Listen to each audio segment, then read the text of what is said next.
Good morning, it's Wednesday, May 8th.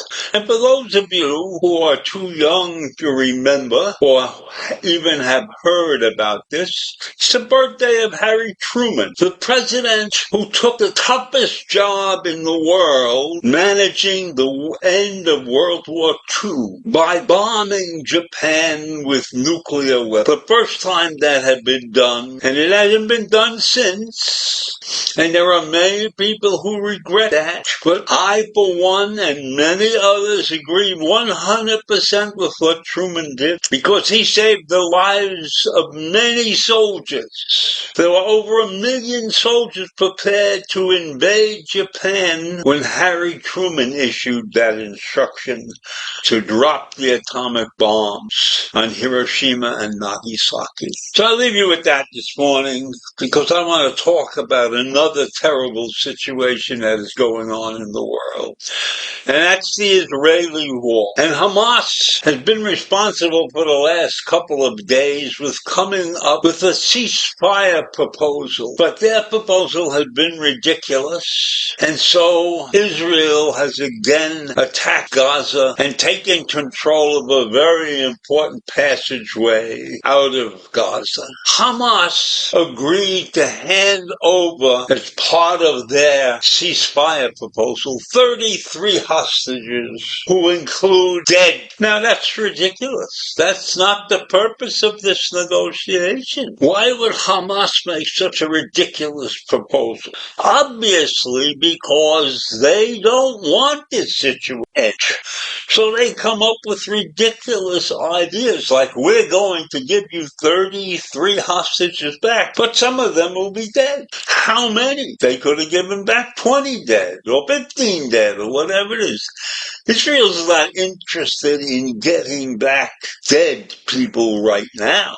They would like all the corpses when this thing is over. They would like those people to be presented and be reasonably, properly buried. But that's not what Hamas wants. Hamas wanted to keep this war going. They wanted to not end the ceasefire, but jerk Israel around so that the fighting would not continue. Instead, Israel has moved into Gaza and taken over one of the exit ways out of Gaza. It is also a very important entry point because lots of aid to Gaza comes through that particular entryway. So Israeli tanks captured that site. And all movement through that passageway has been stopped because of those Israeli tanks there. Now, it's reported that 23 people were killed in this event, including 6 children. Israeli airstrikes hit Rafah overnight. That's what the medical officials in the city said. And it's all Hamas's fault. Israel is not at fault in this situation. Hamas diddles around and offers up 33 hostages, some of whom might be dead. Is that the way you negotiate? Is that the way you want to end this misery that you put your people through? Not according to most human beings, but Hamas doesn't see it that way. And it's amazing that the people of Gaza are still ready to stand behind Hamas. And when I see that, I know the real reason. It's hatred of the Jew. That is why the people of Gaza stand with Hamas. Now, Israel's actions before attacking this region were not the actions of a country that wanted to kill people. They gave over 100,000 Gazans warnings. Leaflets were sent out to all those people to get out of the way, to move away, because we are coming to get into that region. Now, the story of the warnings came not from Israel, but from the Gazan people themselves. They told of the warnings and the leaflets that were supplied before Israel chose to attack. In fact, Israel even told them where to go.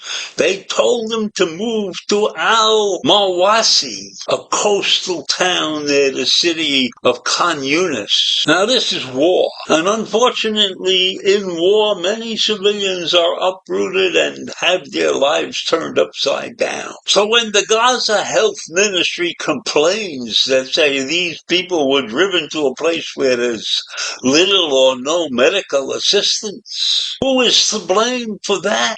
Not Israel. It's Gaza's fault. Gaza did not take the appropriate action. They allow a vicious anti-Semitic group called Hamas to take over their country. And now they're complaining because they have inadequate medical care that is necessary for survival. Whose fault is that?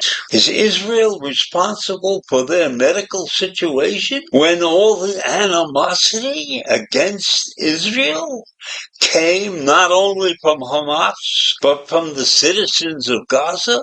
If you had watched the attack on October 7th, you would have seen many civilians there throwing rocks and helping the Hamas attackers. So I can feel no sympathy for the people of Gaza. And I think they're stupid for complaining the way they're doing. Why don't they step up to the plate and say, we are willing and we will be able to survive with Israel's help, and we will not stand behind Hamas anymore. But we haven't heard anything like that, because that probably would be suicidal for them to admit that Hamas was wrong and that they are abandoning Hamas. So this war, which is now 7 months old, is probably going to continue. And the citizens of Gaza are going to be the ones who suffer the most. 35,000 of them have already been killed.